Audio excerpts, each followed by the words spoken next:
Come in, hen. Oh my God, you look pure amazing. Oh, thank you. Look at you. Do you know what? It's my day off, so I thought I would make some sort of effort. Right. My hair's puffy as anything. So lovely to It's see nice to meet you you. too. Look at your Oh, hair, I it's know. amazing. I thought I would make a wee effort today. We're going to go out later on. Oh, Thanks, that's thanks. nice. Good, aye. You're freezing. I You're know. goosebumps. It's actually quite chilly today. So, I know. I've put my washing out, do you know, and I think it's Oh my going to God. rain. But I was here. I'm pure excited because I totally recognise where I am. Everybody always gets Were lost. you around that corner? I'm just straight. I'm straight. Just facing these wee right, houses, so I'm up. okay. Aye. So I came along London Road like I'm saying to you. Aye. See that Costa? Is that a new Costa? That's a new Costa next to Starbucks, aye. Brand new. So, are you up for a Costa? Would you Aye. prefer Starbucks? No, a 'Cause Costa's I'm nice for a wee That's change for fine. me, aye. Good. I'm up for that. So, do I need to go back No, the you way can that go, I came? go Right. straight. Keep Aye. me right And then. I'll keep you right. Oh, that That's one's fine. went for my eyes and all. That's spot on. What was I going to say? Is there a game on the day? Because it's quite No, busy. but Oh, there might be right. women's football or something like that. Now they've got like right. B teams, women's teams and all that, or they might just be having a wee day. They're always having parties down there, so they are. Aye, that's But what I that's was me thinking. in there with the pink Oh, balls. so I was just up there. My wee dog at the aye. window. Oh, the glamour's almost I know. Oh, it's so good to see it. That's my wee local shop there, I know. I go That to you him go for to? my bread and milk. It's doing this way. All right. Right, aye. That's fine. Good. Oh man. So, how are you? Are I'm you not alright? Are bad, you calm not now? You bad. said you were Nice and nervous. calm. I was a wee bit nervous, but do you know what it is? It's just because I'm working and then coming home and trying to get organised, and I've not had time to actually sit down and think like what we're going to speak about. So it's like off And the do you cuff know- today. aye, I Totally know. off the cuff. I do think it is better like that. It Anyway, sometimes, like I did say to you about the Aye. whole trying for a baby, I Aye. did speak to you about that. But actually, other than that, I try not to be. Am I going left Aye. then? So this is me back onto London Road here. London Road, aye. Perfect. I try not to be prescriptive because I Aye. think with what I'm trying to create, with natural Aye, conversation, natural, definitely. it's stupid to It do is, and that. it's something that I've never really spoke about either. Like, even though I have like wee chats with my mum and my pals and stuff like that, I've never really like spoke about Aye, it. right. You know, Which is fine, that's Aye, fair enough. it You're is. absolutely tiny and beautiful. Like I'm tiny. Aye. My man's just as tiny and all, we're like two wee midgets everywhere we go. Aye, No, I all don't over mean everything. I don't even Aye, mean oh, you mean height-wise. like I just like so you're I've so always been that slim. way. Like my mum's a size 8, like she's never been any bigger than an 8, so I'm assuming I'm just going to be like my mum for the rest of my You're life. the absolute double of your I'm mum as well. aye, aye, when you so put is my pictures brother in. as well. I would say my brother's more like my mum than me, but even though I can be quite like my dad in a way. I've got a lisp and stuff, my dad's got one of them, so I take after him whenever I speak. So my brother's more. I've never more actually even Brenda. noticed that. It now used that to be you've said more it. noticeable when I was younger, and the dentist did say when she grows older she'll grow out it, and my mum's like, stop speaking with lisp, but I'm like, I can do it, it's just laziness. Oh, so you can I can actually talk normal, aye, but when I'm drunk it's But do all the people- slammers, aye. No, see, you know, I find it Aye, like my quite pal sexy. does, my pal goes. I remember we were in Amsterdam one time and we were speaking to these guys who were like from England or something like that, and he's like, oh my god, your accent almost sounds, no, your lisp almost sounds as if you've got a Scottish accent, and I was like, that? Are you on something? I went, I'm Scottish and I do have a lisp, like, what are you talking about? But it was so funny, so we always laugh about that. But I, like when I was younger it was more noticeable, but now it's like I've grown up and it's not as noticeable, but it's still there. Aye, no, Still it's- there. My dad's as well, so I'm like, even when I speak to him, I'm like, it's just the very same. It's only because you've drawn my attention. I just thought you spoke lovely anyway. I just never I've thought always anything kind of about had it. It's never really bothered me. I've never ever been like insecure or anything about it, because Oh, I know that's that people good. have like a major Aye. one, you know what I mean? So there's And always people worse off, you know. No, I know. That's the way I see it.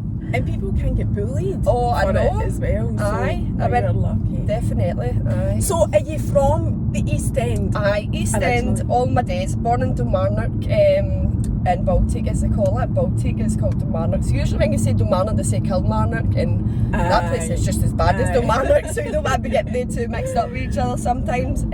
So Kilmarnock, born there, me and my brother, my mum and my dad. Right. But it's just us two, really, me and Kerry. Mm-hmm. And so I know that Thomas is a Celtic fan, you're a Rangers fan.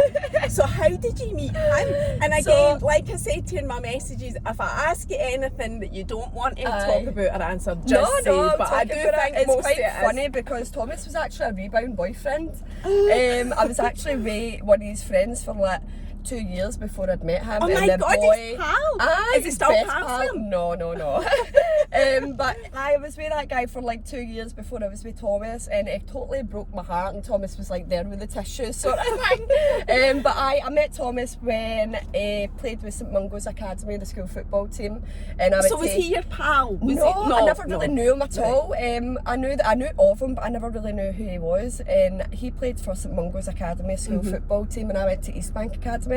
So that's like a Catholic school, and one's a non-denominational school sort of thing. And he played my school in a school football match, and he came up bold as brass just after it, like, hiya, how are you? Like, what's your name? Can I get your number? And I was like, he's a bit full on. Like, I've just after breaking up with his pal, and he's pure air like a mad snake trying to get into me. What age were you? I was only 15 when I met Thomas. Thomas was 16, so I do remember the times we used to sneak away from school, and he'd have his school shirt on, his school trousers on. I'd still be in my uniform. We used to go and dog it, as he used to call it. And you've been, that's what I would call it as well. And you've been with him that whole time. And what age are you now, 28? I'm 28 now, 30 next year. Oh my God. So it must we've be never really been with each other. It's September, 29th September. I was a Christmas conception baby. I was born the 25th of September. This one here, 9 months prior was Christmas Day, and my mum never let me forget it. Like, I remember making love with your dad. Oh, you're joking? And I'm like, Mum, please. So she'll never let me forget that I was born on Christmas. She is. She doesn't hold back. She just tells people how it is, and I just love my mum for that. And I'm a wee bit like my mum myself. Well, it says drive through that way, but the arrows are this way. No, it's definitely this way. How would confuse a blonde? I know, exactly. Oh, look, I've missed okay, it's alright, just go right round. I mean, this is part of the getting a lift. Alicia, I need to getting directions. get into my coffee. Like, what did you have? I'll have an iced latte with caramel, please. Would you like a small, medium, or large? I'll have a medium one, please. It cost us a nice wee change, actually. I must have like your sometimes. Hiya, can I have a medium iced caramel latte? Yes, also a medium coconut latte, please. Is that just a hot latte for that one? Aye, please, thanks. Do you want anything else? No, that's perfect, thank you. No problem, I'll see you under the window. Thank you. So we usually, Keith sometimes or quite regularly brings us down a wee run to that Starbucks, and that's why I was like, this must be new. This only opened at Christmas time, and the Sophology, I really want to go there and look at a new couch. Aye, they do. Aye. I love this wee thing they've got to laundry your coffee. Look, aye, the wee tray, the wee. Like Starbucks haven't got that. It's like they Honda got coffee in here like that. That's it, thank you. It's on my phone, so don't worry about it. I've got my phone, I'm using it. Thank you. What a fanny when I say that. I was doing the East End yesterday, as I was saying to you, because Edward lives up at, I'm saying up, I don't really know my bearings, just up the Gallagate. Right, down the Gallagate. Down the Gallagate. I was, and then I went to the Forge because I was bursting on a pee, but there's something, I worked in the Forge, well, just outside the Forge in the Bank of Scotland for years as well. There's something about the reason I was saying that. Is it the big one? I've got a story to tell about that. The first time I was ever in it when I was 16, I got held up with a mental hospital. Remember there was a mental hospital across the road. Woman came here with a knife. My mum was sitting outside like, what's taking you so long? And I'm like, Mum's got a knife. My first time ever in the bank when I was 16, that bank. That is mental, that Duke Street Bank. Because there used to be two in Duke Street, but you know the one I'm talking about, that huge one outside the Forge Market. Aye. Thank you, that's fab. So I was only there for 6 months. That was the branch I went back to after mat leave. That was when I moved to East of Scotland to West, because I lived in the West anyway. But I was only there for 6 months. But anyway, my point was that I love coming to the East End of Glasgow because I feel, having worked in it for a wee while and knowing what the people are like, it just makes me feel all warm and fuzzy. So everybody's that nice, I think. Like, Even though people get a reputation and like saying about the East End, like how it can be like dangerous and dodgy and all that, but I think that people are that nice. I know, definitely. I mean, there's a lot of poor souls. I know, there is. And we did, because the Women's Aid place, isn't it? Is just round the corner right, as well for the branch, and we used to get some of the women in, and it was just really, awful. it was sad. And do you know what? It's probably 1 in 2 people down here. It's like a large population of people that go through these sort of things, like Women's Aid, and having to go through like but it's a real community, issues. but as well, totally, that was another thing. And that's what I miss about Kilmarnock, like that's what it used to be back then, like nobody locked their doors, you just turned the horn on, you went in, everybody was all family, and I just feel like times have sort of moved on and changed now. I don't know if all the good genes have all went now, like all past moved on, but that's the way it used to be. And so this isn't Kilmarnock that you live in? This is Parkhead, and it took a lot of convincing for me to move to Parkhead, I'll tell you, because... I know, do you want your window down? A wee bit, let a wee bit of air in. I was thinking that as well for somebody that's such a blue because nose. I'm Brigton Kilmarnock, which is really staunch areas for when it comes to football. Like that's probably why I'm so brainwashed when it comes to football. Like brought up in an area that's so football orientated. Like they take things very seriously when it comes to football. That's it. Hard Hill was like that. Aye, and I married a Catholic. I'm like you. Well, that's the thing. Thomas isn't a Catholic. He's a Celtic fan. Right. But that's funny because people are because when he sings all these songs and all that, and like Celtic songs, and I'm like, but you're not even a Catholic, do your pals know that you're not a Catholic? And he's like, I just like the football, like he's no into all the, like, it goes to Charlie and the boys, that's about as far as it goes, but he's not really into all that sort of religion and all this kind of, purely for the football for him. And do you know, that just shows you what we're like you just always assume that Scottish people, you think it is the whole religion thing, but for me it was quite a serious thing, because obviously I'm not Catholic, my family's not Catholic, and having a gay brother as well, like I don't know, like I wouldn't want my kid to be something different from what I am, like, you know what I mean, like completely different. But obviously I came to terms that it's going to probably more likely be a Celtic fan. Like there's no if and buts about it, it will kill me.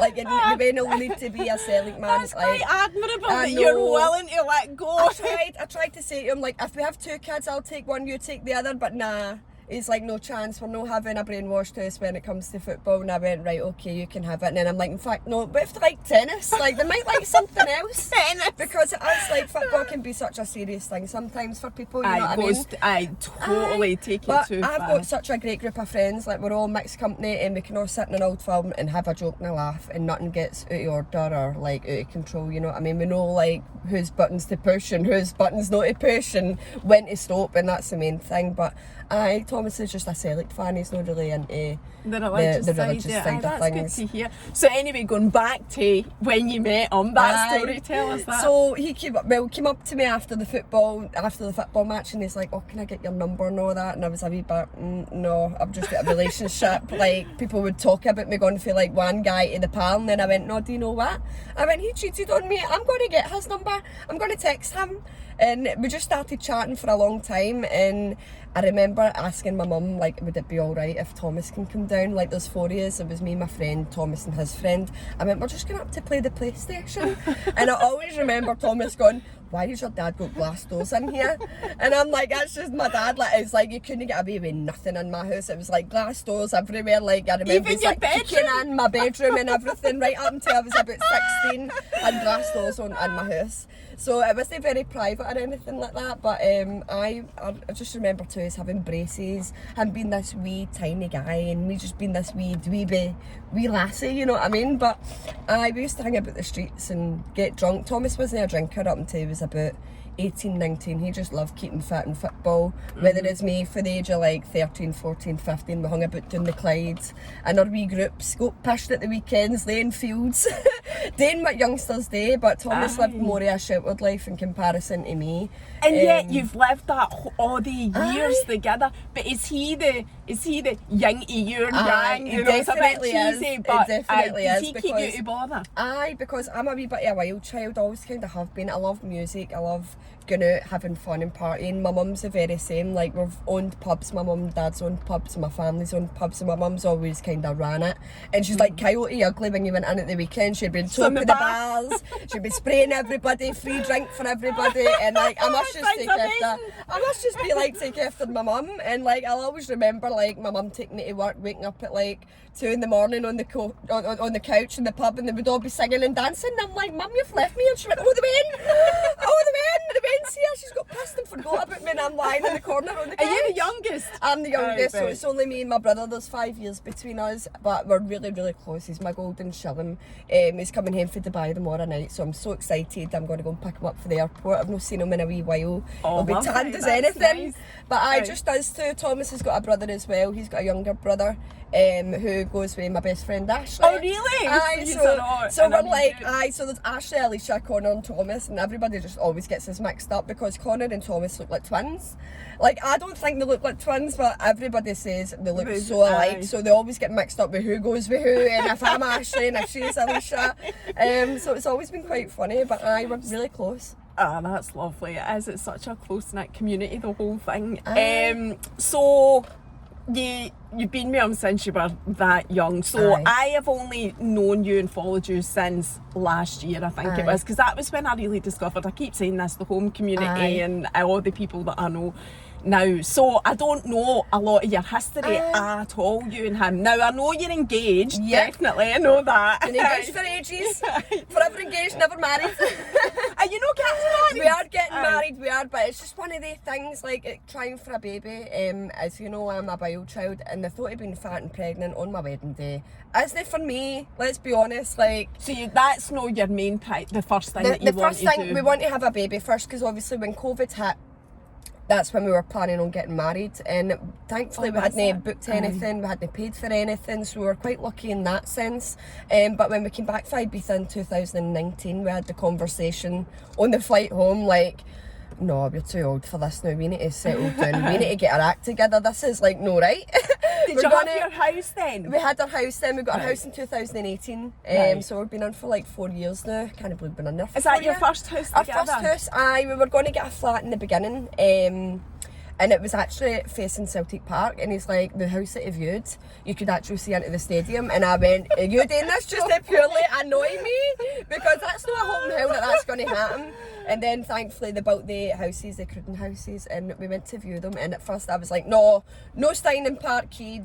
I know what like it is, it can be a really bad area when it comes to like knife crime and like crime in general, like car theft and just dodginess, total dodginess in the East End, but it's not like that. Like, see, when they tear down a community and try and redevelop it again, it's just, it does change the place, sometimes for the better, sometimes no, because when I look at Dunmarnock, where I was born and bred, when the Commonwealth Games came, they completely demolished our full community to build this new village, and it's just not the same community that it ever was. They've even got a shop to go to get a loaf of bread, but they've got a massive health centre with basketball like things and stuff like that nobody uses, and I'm like, I always felt when I worked in the East End of Glasgow, it was like a different world. It wasn't even like the city of Glasgow, it was just like a different world. And I don't think anybody that's never experienced it, I've never lived in it, but I've worked in it, I don't think you really appreciate how strong the community spirit is, and it's just totally different. And I always laugh when I done home care in Newton Mearns, and I'd go and visit all the wee pensioners in their house. They just adored me because I had this East End nature about me, this motherly definitely nature.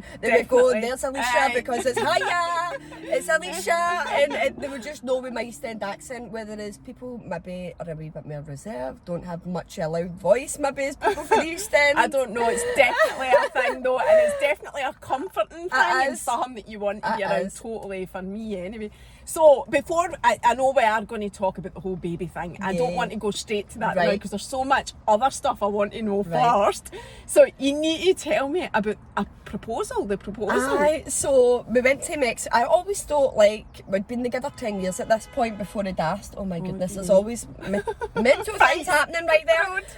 But we went to Cancun in 2019 we went to Cancun just before we went to Ibiza, and it always, like, kidded on. Whenever we went away, I'd get down on one knee and kid on, he was tying his shoe, and like I genuinely used to think, oh, this is it. And I used to get upset and go, don't you do that to me again, that's heartbreaking. I've been with you 10 years, not once did you ever like considered asking me or like even spoke about it. Or did you never talk about it beforehand? Well, I would always be the one talking about it, and he's like, aye, and I'd be like, oh, he's a daft wee boy. You know what I mean? He's not interested in being like a man or like doing things that men do. You know what I mean? Like we were quite immature.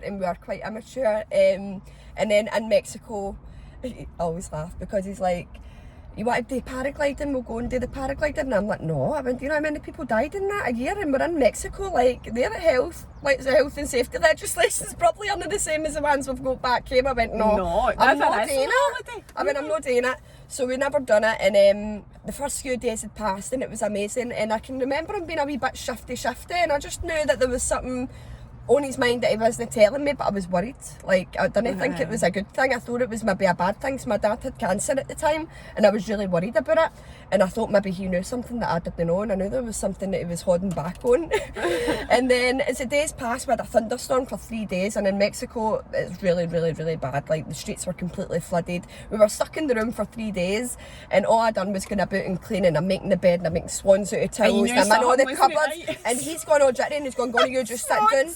You just sit down, and he knew fine well I was getting closer and closer to this ring because I'm unpacking all the cases, all the dirty clays, all the clean clays, going through everything. He's like, you need to sit down. And I went, I'll run us a wee bath. So we've got this big jacuzzi bath in the room, we had quite a nice room, so we did. And as I'm running the bath, I've turned round, and he's went, Alicia, and I've turned round, and he's just down on one knee, and I thought he was at it again.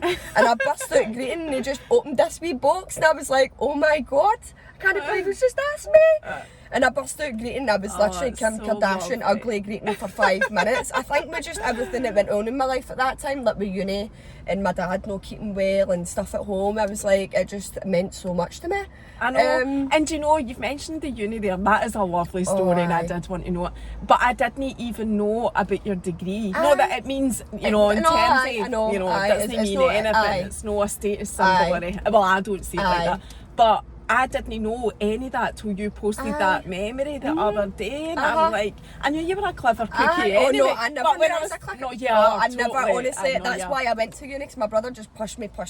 Like, I literally never made any sort of effort in school. I used to do dance. We had dance class and do competitions away for weeks on end and all these different things, and I just wasn't really interested in school. I was more interested in doing my hair, getting a wee boyfriend, going out at the weekend, getting my Lamborghini.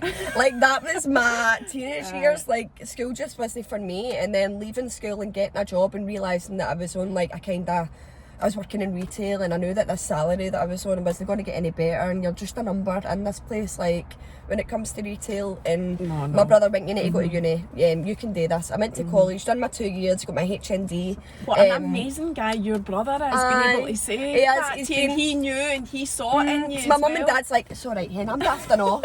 That's their attitude.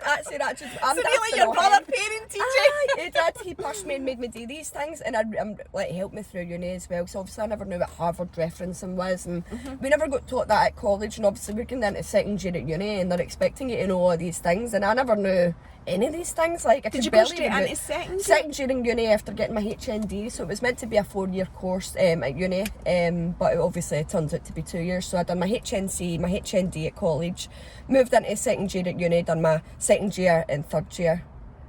My second year and my third year, and then graduated. And what was it you did? I done human resources, which is like business management. HR. So people don't know what that is. They're like, what? So HR, a bossy boots, basically. Like, I'm just a bossy bugger sometimes. HR was always the people. Well, when I worked in the bank, you wanted to avoid HR at all costs. So I'd done that in international business as well. So that was quite interesting, learning about international trade and stuff like that. Learning a wee bit about Scotland and their economy and stuff. What else did I learn? So how did you go from that to, it's care you're in? I'm in home care, which totally suits you as well. It does. I think it's more fun, to be honest. You could also go, but even if you changed your mind, you could also work my way up as well and become maybe like a manager within a care home, or like a HR manager in a care home. But how did that happen? It was COVID that had, so once I graduated uni in 2019, I was looking for a grad job for ages. I had a few wee setbacks, few knockbacks, and my brother helped me with my CV, so it was was up to a great standard. They were just looking for people with loads of experience, and I never had loads of experience. Or I was going for the interview and it was a woman in her 40s that was getting the job over me, you know. I remember one time I went for a job interview and I went, I'll do my research, I'll learn about this job and who this guy is and a wee bit about his background. So, but the worst thing I ever done, I found out that he actually mowed down an old woman in the street with his Range Rover drunk driving. And I went, why would you want to work with somebody that's murdered a wee woman, you know what I mean? So I was like, try not to look too far into it. So I ended up then just looking at home care, because I thought maybe that would be the thing for me. My mum used to work in a children's home growing up. My nana was a carer as well. And it was just a thought? Yeah, it was just a thought. My mum suggested it to me as well, so I done home care for a wee while, but I think it was like a year and a half I done that for, up in Newton Mearns, but it was just the price of fuel and then getting that new car, and just the money wasn't great and I just wasn't happy sometimes, and you're going into people's homes and sometimes families can be quite difficult. She'll step into their home with accusations and things like that, so I thought I'd be more safer and securer if I felt working within a care home, surrounded by people, with people that are first aid trained but professional nurses that know what they're doing, and whether as you're walking in maybe to a situation, somebody's lying on the floor and you're panicking, you don't know what to do, and I'm a flapper when it comes to things like that. Like, I'm our first aid trained, but when it comes to like people you're ill, no calm, blood or anything like that, like I'm a wee bit of a freaker outer. So I've been in this job for about 2 months now. It's really, really difficult. It's a dementia unit I work in, so it's people with severe dementia, so they really don't have any control with their actions. Like maybe they can be sometimes verbally abusive, physically abusive, not just to me but to other residents. Realisation that, oh my god, I've got dementia, my house has been sold, my family have put me in here, sort of thing. So it's really, really difficult to deal with that, especially full time. Like it's the same questions over and over and over with a lot of them, and it's really difficult and sad to witness. And they're all wee souls, you know what I mean, and they don't even recognise each other, like even though they're friends, like they sit with their wee pal every day, and then I go, Agnes is along there for you, and they'll go, oh, who's Agnes? It's very heartbreaking. But I wouldn't change it. But you're totally suited I quite to that. like it, rather than working like with elderly that are maybe just like bed bound and you're going in visiting them every like couple hours or whatever. Like I'm actually sitting spending my day helping somebody like mentally, like understand that this is an illness and it's going to be all right and we're here to help you, sort of thing. But sometimes it does feel like a wee prisoner for pensioners and you feel really, really bad. I know it's not like that, but they don't understand. Like sometimes they just don't understand. Like being imprisoned in your own mind. And like personally, the wee bit of exposure I've had to it, I've always thought, as like, you know, as I get older, I'm talking like I'm 110, but I really don't want to go that way. I really don't. And it does run in my family as well, and my mum can like send wee things and I can pick up on it, and I'll talk about things that maybe happened like within a couple of weeks ago, and it just worries me as well, like in case it affects anybody in my family, because I know how difficult it is dealing with my residents' families and like the tears that they have. And I know you're not meant to, but I give them cuddles and I'm like, it's all you can do, because you're not meant to, and you don't know what to say, because I've not got a mum with dementia. Like I don't know how bad it is. I'm only seeing firsthand, and half the time like they're coming up on their own and then they've not seen them within like a few months, and the deterioration is just massive, a shock for them. The last time. And the money's quite good for me now, so I'm quite happy doing what I'm doing. I'm only 3 days a week, sometimes 4. And what did you do through lockdown then? So that was home care. Right. Oh yeah, you went into people's houses. So I was going into people's houses, but it was really affecting my mental health. Like sometimes dealing with difficult families and like being on your own and feeling like a target sometimes, like going into people's homes and maybe somebody's went in earlier and forgot to put dishes away, and then you're going in and you're taking the brunt for it, and I'm like, if people just done their job, we wouldn't be in this situation. I know, and sometimes like I totally get that. Even doing this, like I worry that people worry about me, that because you just don't know who enters. So if I'm messaging you saying, do you fancy doing this? I'm like, I don't know if these people are looking at that message and going, what? Are you going to disarm me in my car or steal me? No, but that's usually the way I think. I'm usually paranoid. But I do totally get that. There is a fear with that, getting into somebody's, you know, boundary, even not just home. Because we were visiting people that had severe dementia. I mean, they should be in a care. I know it's not my place to say, and I never ever did say, but they should have been in a care home. They were wandering the streets. They could have got hit by a car. They're extremely violent. And I'm going in, she's locking the door and hiding the key. Oh, see, And these houses in Newton Mearns, on your wee back and front doors that you've got in park dark kid, they're huge big antiquated houses, and I'm running about looking for this key and she's laughing at me, and I'm like, so I had to try and escape the house, and I sat in the car and I went, thank God, and I turned around, she was at the window, and I went, oh my God, you're freaking out, like she was such a scary wee woman. And it doesn't matter how much I said to like my senior carer or my manager, like, you need 2 people to go in there because I don't feel safe like going in there on my own. Like, I know she's just a sweet old lady, but sometimes she's not a sweet old lady. Like, and it's an illness, I can't control it. No, I feel appalled that they made you go in yourself. Like, I feel that's just wrong. And I think with home care, they're not going into these places, so they don't know these people. Like, the manager's just sitting in an office and like, you know. Do you know what, like, you see, just you saying that's how I felt about working in the bank. Like, the higher up people didn't appreciate how grim things were sometimes on the shop floor, if you like, you know, on the coal face as they called it, and what you were the dealing difficult with, people, because they were sitting in their office just dishing out their orders, and you're the one taking the shit. So fair. So no, I totally get that. So you did that, and then you moved on to the care home, which is fine. So the reason, going on to talking about the whole babies thing, because the reason, well, I was going to ask you anyway because we're connected on Instagram, but when I did my poll asking who people wanted, and I want to give people who they want if they're people that I know anyway, I think, well, bingo, that's fine. Even better. So yours was really popular. Oh, really? And I also got a few messages, obviously, in confidence. People want me to talk about the whole fertility thing and trying for babies because it's so, it feels like society thinks it's just, you know, you click it's a thing that and just you happens. have babies. Especially like the older generation, like my mum and stuff like that, they think, oh, why no? Or like Thomas's mum and dad, like, is it time yet? And I'm like, it doesn't happen as easy as that. And 1 in 5 women, the statistics have probably changed now, but last time I heard it was like 1 in 5 or 1 in 4 women actually suffer with fertility problems. It's nothing that my mum ever suffered with.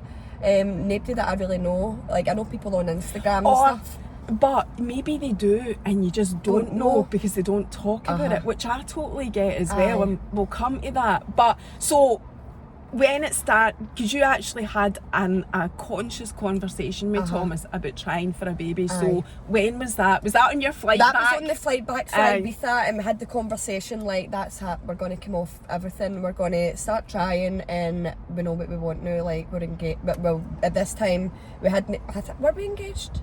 No, we were engaged. It must have been after Ibiza happened, after Cancun. So it was so we got engaged, and then we were talking about having the wedding and stuff like that, and then we said we were going to come off contraception because there's a chance it can take up to 2 years. And at the time we thought, oh, but it'd be great if we could let maybe for next year and like have the wedding and then have the baby like right after it. You have all these fairy tale ideas, but it doesn't work like that. Was that 4 years ago then? 4 years ago. So okay. I've been trying for 4 years. I've been off everything for 4 years, and I had the conversation. We came off everything. I've never went back on anything. My periods are just very normal, and there's been like no change. Like, they're very frequent, they're not as heavy. If anything, they were a lot worse when I was on the pill. But I blame the pill for a lot of things. Like, I get really bad pains in my legs. I used to get them quite a lot. And I read up on a lot of people having the same sort of symptoms taking the pill and stuff, and I was really crazy, like mental. Like, my mental health was really bad, suffered with anxiety and depression, thought I was really extremely difficult to be around. Like, my mum and dad couldn't even look at me, they couldn't stand me because all I'd done was moan. I felt that was exactly what the pill did to me, and I was off it for ages as well, and I've shared this story before, but I'll share it again. I know you know it because I have told you, but there'll be a lot of people that are your followers that will not have heard it, and it is just I just feel the reason I shared it with you as well is that I just feel that there's always hope somewhere, but I know that it doesn't always work out for everybody. No, it doesn't, and I also know, and we will talk about that because I do want to talk about that, because I knew I was 4 years trying before we had Lola, and my story is that we had then, I was a lot older than you though, I was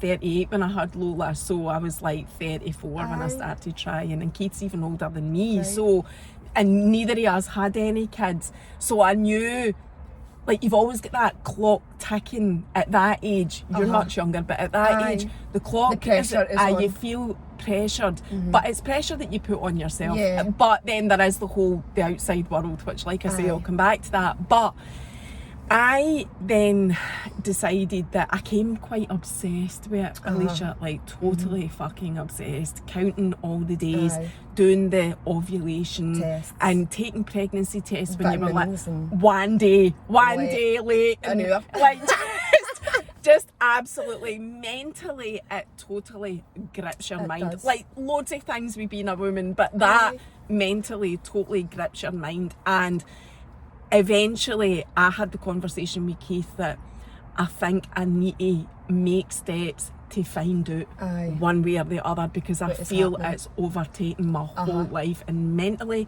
I need to be able to let go of this one way or the other. So that was, we took the steps, made the GP appointment, did the, you know, the tests. They need to check your his sperm count and all of that. Did all of that. Got referred. I worked in Edinburgh at the time, so we were able to go to the new clinic at the, it's where the, I talked about this before, the maternity unit used to be. It's across the It's right now.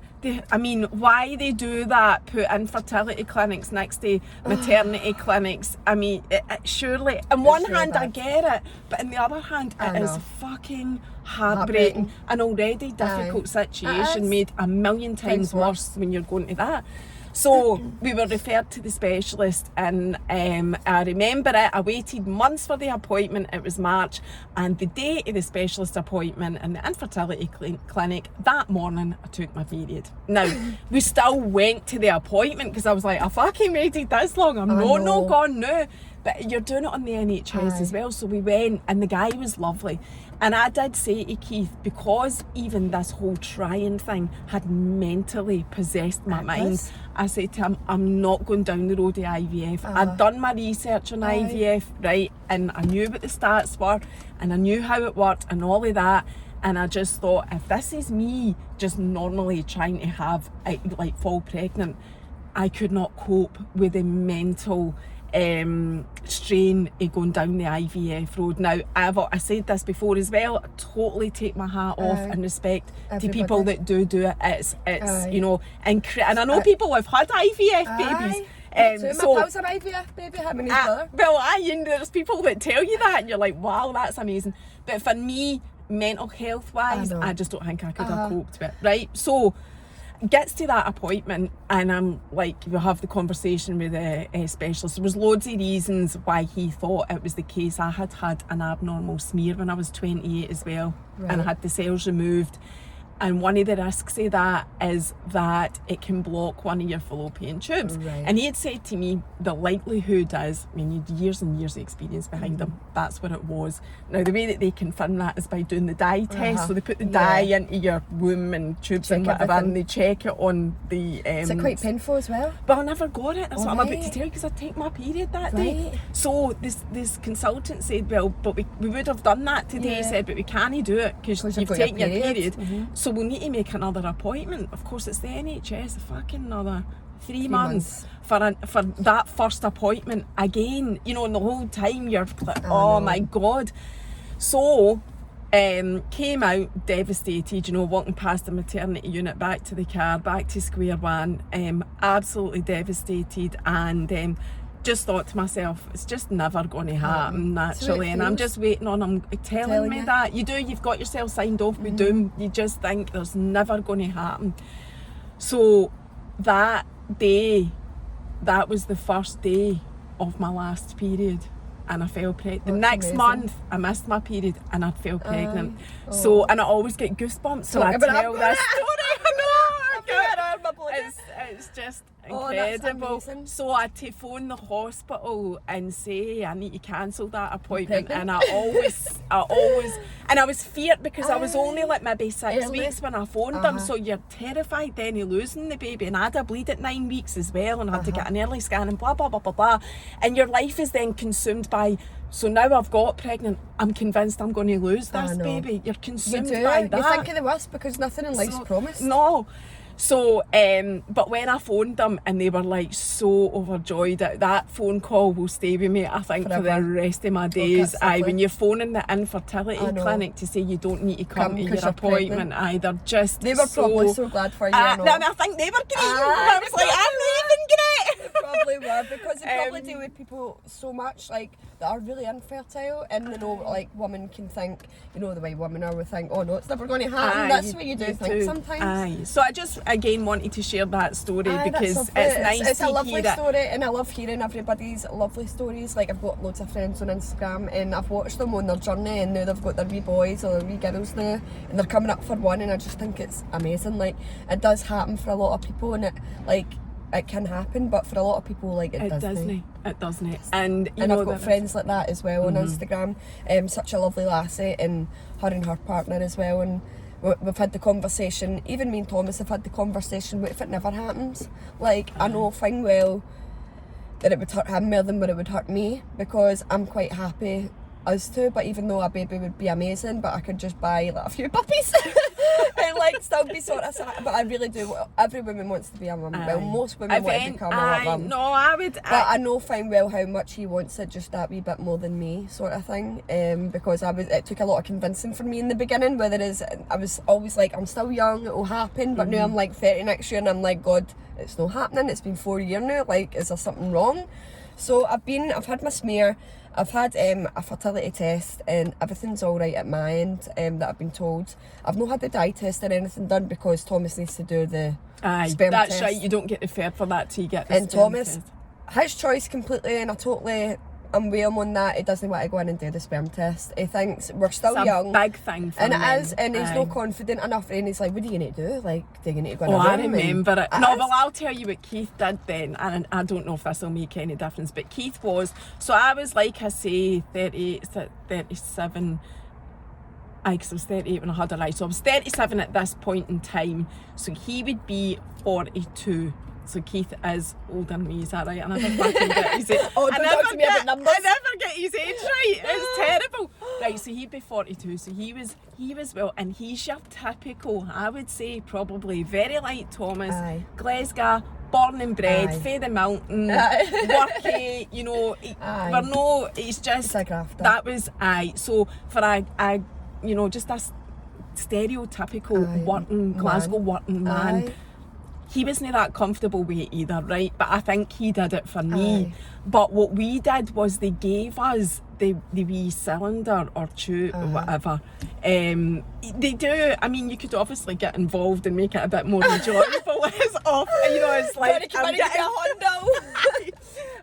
I do know people that have done that as well, and that's totally you're on your own. But I was like, no, I'm going to my work. It was the morning, I went to my work, and you're like, oh, I'll never forget it. He'll probably absolutely, thank God he doesn't listen to these, because he would probably absolutely kill me for this. But he phones me. I mean, I worked in the bank in Edinburgh at the time, and he was like, right, so that's the deed done. I'll just drop it off. I'll just drop it off to the because health it needs to be fresh. So it needs to happen. And then I was reading something that the nurses put it in their bras to carry it to the room, because it needs like room temperature. No, I didn't know. Well, so he did that. We don't live that far for our surgery anyway. He took it to the surgery, and everything was fine with him as well. But you're right. Well, nothing had been checked for me at that point, rather than the smear and the stuff that they do at the surgery. But they don't give you any further referrals or tests until that is done. So, and you're right, it's his choice now, and I think it's just purely because we're still that young. Like, it feels as if we're not at that stage yet. Like, we just need to keep trying. We're not trying hard enough, and I'm like, trying hard enough. God's sake, you don't even stay here anymore, because he works away. That's right. He's away working in Newcastle, so he's there Monday to Fridays, home at the weekends, and then every second weekend I'm working to 8 o'clock, and I come home and I can't even look at him. I'm like, don't you even dare look my direction. I'm shattered. So, and there is that, you feel pressure about sex, because I said this as well when you know, I was obsessed by it. It was like, right, we'll need to have sex. It's never happened. No, it never happened. No, you're fully good into it. It's the pressure. Or like, it sounds so bad, Tom's going to kill me, or he'll panic and freak out, and it just doesn't happen. It's like, you're putting too much pressure on it. You're stressing me out. I know, no, and it but it does. is, And that's the way it was getting for a while, to the point where we were trying and it wasn't happening, just because we were putting that much pressure on ourselves. Whether it is if you just do it purely for enjoyment, like, it's easier. Like, so I had tried for 4 years, resigned myself to the fact, because I'd been to that first appointment, it's just not going to happen now. Totally, you know, like, binned it in my mind. Mentally, I was like, I'm not even, I'll just wait till they tell me what's wrong with me. I kind of resigned myself to the fact that there was going to be something wrong, and then I fell pregnant. It is mental. But going back to, like, so I was 38, and I know you've got real issues with this as well, and I did too, is the people that say to you constantly, have you tried this? Have you tried that? Have you tried that? And that gets to me as well. I know they're just being nice. Like, have you tried that? It's so many texts, like, and I've tried everything. I've got the Conceive Plus vitamin tablets. I take all the vitamins everybody's recommended. I've tried the lube everybody's recommended. I've got the apps. I've got everything, and that's it. It consumes your life. And so now I'm like, putting it to the back burner. We're just going to keep trying naturally and pray to God that it happens. And a year come, like, we were saying about the wedding, so jumping a wee bit. Next year we're going to go on holiday, maybe to Cyprus or Ibiza. We're going to look at a few venues and try and get the wedding booked. So hopefully within the next year or so we can still keep trying, but at the same time, like, obviously we're wanting to maybe have our wedding within the next couple of years. And it's just all coming at one time, and you don't want to plan something because you're expecting something else, you know what I mean? It's just, it's one of the things. And what were we saying before that? Well, it was just about the pressures of other people. I think that people need to appreciate, and I wish they would more, and I feel like it's an old school thing. Like, I think as you know, as the world and society are evolving, people are appreciating it's not right to ask people that openly or send a message saying, are you pregnant? And I really felt for you that other week when you put out a message on your story saying, please don't message me saying that, because every time somebody asks, it's another stab to the heart.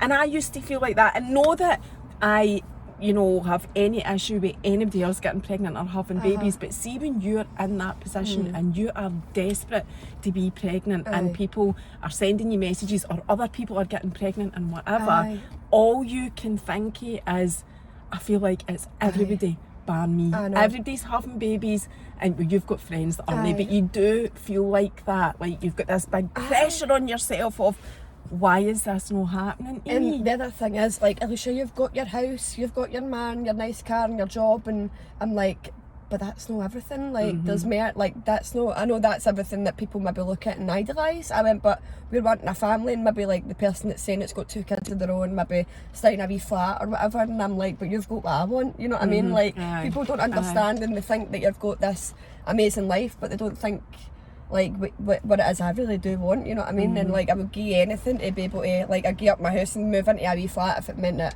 we could have a wee baby, you know what I mean? Like, I don't want all these nicer things in life. I want what Mother Nature can offer me, you know what I mean? So it can be quite difficult, and even though they say it in nice ways, it's like, oh my God, you're glowing and you said you didn't feel well, like, sort of thing. And I'm like, I'm not pregnant. See, if that's what you're getting at, like, I'm no. And I think because we were on holiday there, and I know a lot of people's minds would have been like, oh, they'll be heavy at it because they're trying and hardly see each other or whatever. And we tried every single day on holiday, right? It was really a fucking effort. We were like fist pumping, we're like, right, we're going to try and do this every day until it happens. And it came to like day 8 and my period came, and see that white, I was raging. I was raging for the fact that all the effort for the past 8 days had been put in. That's why I had to stop. I was just like, this is soul destroying and destroying my life. I just had to, but it was a long time at it before I just had to throw in the towel, because and with him working away, my brother's like, right, Alicia, now's the time to go and get yourself sorted for IVF. You need to speak to Thomas and tell him, listen, I want to become a mum, so and you need to get these. I know, but Kenny's just like, he's loving his baby sister. He just wants like anything that I want for myself. He'll make sure that I try and get it for myself. He's that way inclined, and I know that my brother as well, like, would love to become a dad, and a surrogate as well, and it's something that he's always wanted, but he wants me to have my life, my family, wants a niece or nephew, and I'm his baby sister, and he'll do anything in his power. He'll do anything in his power for me to be able to have everything that I want, sort of thing. Like, he's married a father figure than my dad. Even though I loved my dad's always there, but my dad's not the one that I can speak to about these sort of things, you know what I mean? Like, my brother's like more than just my brother. He's like my best pal, my dad, my brother, everything on the one, my protector, everything. So you always get wee comments of people. I know my brother means it in the nicest way possible. I actually remember my brother having the conversation with me when I was at uni and we were graduating, and I came off everything 2019, but my mental health was at an all-time low.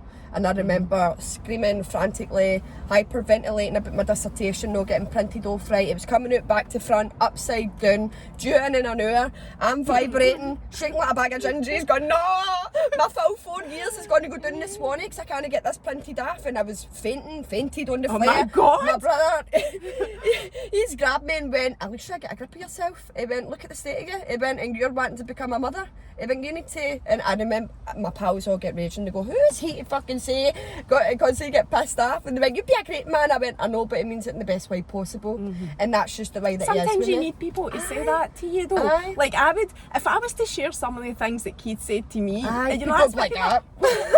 But, you know, in private with Aye, my in pals, I private. always say, but see, the thing is, that's what I need. I know that. I know that, because we're chalk and cheese, me and Keith. Total, I'm the one that's right out there and mouthing blah, blah, blah. And he's the total laid back and just, you know, again, Glasgow man, tells it fucking straight. And then I like kind of, he totally just winds me back in and I go, Oh, Thomas you're is right. so calm and collected. Like, it could be happening, I'll be ranting and raving, he'll be eating a slice of pizza. Like, what's going on? Like, it just, he's so laid back, it's unbelievable. And I turn around and I go, how can you be so calm? And he's like, just eating a slice of pizza. And I'm like, I know, that is exactly. But do you not feel like you need that? you do. You do need I that. couldn't imagine myself going with anybody like that's like my wavelength, you know what I mean? Like rowdy or anything like that. no. Like, it just wouldn't happen. I always say if I went out with me, I'd bury me under the patio. I would Me never and Kenny get with say somebody about like each me. other all the time, how he puts up with you, I do not know. And I say the same about him, and I'm going, how he puts up with you, I do not know, because two is our hard work, we're drama queens, but they wouldn't have this any other way. And Thomas knows how to like deal with me now. Like, in the beginning, it was I wasn't always this wild. I think it came to the point where I think I was 18, 19. That's when I started to like have this nature about myself, like going out, like getting drunk, like partying and all that. And Thomas was always, I've got my football in the morning, I've got homers, and he always had like a kind of different outlook, but it was never a problem for the 2 years. Like, we were always quite happy. He would let me do my thing, I would let him do his thing. But my brother's a pure polar opposite. Whatever he doesn't do, I make up for. Like, Kenny doesn't, he's not a party goer, he's not really into his music, he's very religious. And that's how I was saying about like my baby being a Catholic sort of thing. My brother would be like, what? Because he's so religious. He was a Sunday school teacher and all that. And was he? plays the organ, plays the piano, the violin, you name it. Kenny is a fucking angel, like, of all people. Like, and I say he's got a face for everybody. He's got a face for me. He's got a church face, the one that he puts on for going to church. But it's just mental. So I was going to ask you about your mental health. I'm conscious we've just got like 5 or 6 minutes left. So obviously you touched on your mental health yourself, and I'm wondering, like, were you an anxious person before you started to try and have a family anyway, or is it kind of, where is it, how's it been? So I think it was like after I left uni, it was really bad. I actually had something happen in my life, and I think it was 2012. I lost my cousin. He was murdered in 2012, and I feel as if that's really affected my mental health early years, because I never ever did think it did, but it's whenever I get drunk, it's like the first thing in the back burner that comes straight to your mind. And I think just like with trauma with that happening in like uni life, and then like my family life and everything just all got a bit much, and I just became this really difficult person. And I think it was make and break for me and Thomas. Like, there came a time where I would greet and go, you can't be with me anywhere, I can't do this to you every single day and be like this any longer. Like, and my mum and dad used to say like how that boy is able to put up with you, we do not know. We would always say that boy. I don't know, my dad doesn't call him Thomas. After all these years, he still doesn't go Thomas. He goes, that boy. Doesn't even look at him. It's terrible. He loves him dearly. He does tell him, he goes, that boy means more to me than anything. I would do anything for him. He loves him, but that's what he says. That boy to me is a term of endearment. It's not a bad thing. It doesn't mean in a bad way. It doesn't. That boy is a term of endearment. Poor boy. But that's the way my dad is with him. So it's just... So was that quite recently that your mental health... So that's why I started my home account, because when we moved in, I thought I need something focus on, take my mind off things, and when Mrs. Hinch started talking about anxiety and cleaning helped her with her anxiety and all the music that she would add into her videos and stuff like that, I always thought I could do mine, and the thought of doing that and putting like a wee music on a video and creating this wee scenario, a cleaning scenario, it brought me joy. It brought me so much joy, and I just loved doing it. And I remember my mum saying to me, like, Alicia, there's people out there with bigger, nicer houses than you. And I went, but Mum, I'm not doing it to like show off. I know she didn't mean it in that way. I know she's just been straightforward, like, Alicia, like, don't think that you've got this big, because my mum thought like these people with home accounts were big show offs. And I wasn't doing it for being a show off. Used to it was be a cleaning like account. It used to be a big show of showiness. And my brother did have this big show house. My mum's like, well, why is he not got one? He's got this big house, you know what I mean? And I'm like, but Mum, it's not about that. It's the community and the people you speak to, and the cleaning scenarios and watching people clean. Like, it helps me. It's therapeutic, and I love watching it. I went, so I like to do it myself. Whether it's, I'm not really a home account. Like, I don't focus on home interior or anything like that. It's just like my lifestyle and it's you. My cleaning. And my cleaning, that's all it really is. And I really do enjoy it. My mum went, you never done 4 years at uni to become a cleaner. And I always remember laugh about it, because I'm like, there's nothing wrong with being a cleaner. Like, I would love to have my own cleaning company. That would be my future dream. Have my own cleaning company, have my family and friends work for me, have my own wee port of transport, and I like have my own wee company. You could totally do that. And if anybody goes, oh, she's just a fucking cleaner, like, I'm happy with that. Like, I would love that. And even when I watch the wee domestic cleaners run about my work and all that, and I'm like, oh, if you go. And I'm in the trolley and I'm having a swatch. But that really did help me with my mental health, and I've got my home account to thank for that, and all my followers that follow me and give me all the words of encouragement, because it's pulled me out a dark hole that I was in for years, and I'm just so grateful. I'm not going to agree. So the baby, well, did that coincide with trying for a baby as well? Is that when? And you've always shared that, and you know, I was going to say to you, on one hand, I was lucky that I wasn't on social media when I was trying and whatever, so I never had that public exposure, if you like, about, you know, I'm trying, and you're very open and honest about that, which I think is incredible. I'm all about that, like normalising conversations. So on one hand it was private, but on the other hand you do get loads and loads of support, you know, so you will get, what I'm trying to say, it's a bit of a balance, is you will get people that ask you and you're no wanting that. That's uncomfortable. That's no nice to get that. But on the other hand, the better side of it, the bigger support that you get it's amazing. And I've had more support on Instagram than whatever. It sounds bad, but like off my family and friends, because it's not something I directly talk about, like with my family and friends on a daily basis. Whether it's I'll get random messages at the blue saying, hi Alicia, I'm trying to conceive as well, and here's my story. And I love listening to it, and I love the encouragement, and people saying I'll pray for you and all that. Like, it's just so sweet. So so the home account has helped your mental health. Has that been the same with the whole trying to conceive for a baby it definitely journey? has. And speaking to people that are on the same page, speaking to people that maybe it's never going to happen for, and like seeing everybody's ends of stories, all the different scenarios like that could possibly happen in my life, like maybe my IVF journey if it does happen, or maybe like your story, what you're saying, got to get it done, then oh my god, I'm fucking pregnant.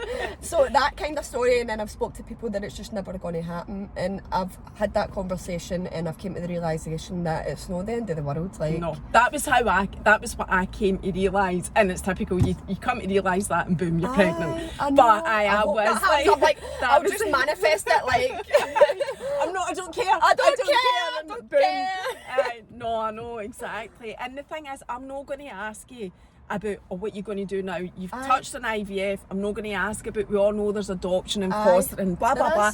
And do you know why I'm not going to ask you? Because I'm kind of on Thomas's side here. I'm like, you're only 30. There's so much time ahead of you, and science is incredible. It is. It's amazing. Now, so there's years. I mean, they're talking about, I remember, like, so I've got the coil fitted, and I remember the first time I got it fitted, so Lola would be like, what was that, 6 years ago, 4, so I would be 42. And they're saying to me, they said to me, are you sure you don't want any more babies? And I'm like, no.